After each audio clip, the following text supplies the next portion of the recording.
مچھر کالونی میں تشدد سے ٹیلی کام کمپنی کے 2 ملازمین کا قتل، انسداد دہشت گردی۔ عدالت نے 4 ملزمان کو 8 روزہ جسمانی ریمانڈ پر پولیس کے حوالے کر دیا۔ معاملے پر chief justice Sindh high court نے بھی نوٹس لے لیا۔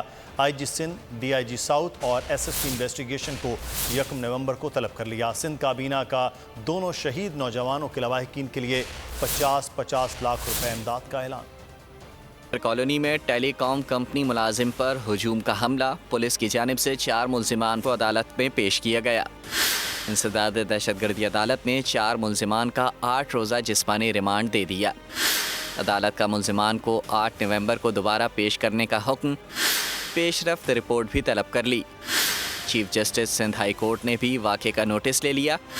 IG Sindh, DIG south اور ایس ایس پی انویسٹیگیشن کو ذاتی حیثیت میں 1 نومبر کو طلب کر لیا۔ دوسری جانب معاملہ سندھ کابینہ میں بھیج دیا گیا۔ آئی جی سندھ نے بریفنگ دی کہ دونوں نوجوان موبائل فون ٹاور چیک کر رہے تھے۔ میڈیکل کٹ میں پائیوڈین بھی پڑی تھی، جس سے لوگ سمجھے کہ اس سے بچوں کو بے ہوش کر کے اغوا کیا جاتا ہے۔ وزیر اعلیٰ سندھ مراد علی شاہ نے مچھر کالونی جیسے واقعات ناقابل موافق قرار دے دیے۔ سندھ کابینہ نے دونوں شہید نوجوانوں کے لواحقین کے لیے 50 لاکھ روپے امداد کا اعلان کر دیا۔ اگر یہ ویڈیو آپ کو پسند آئی ہے تو ہمارے چینل کو سبسکرائب کیجئے اور بیل آئیکن کو کلک کیجئے۔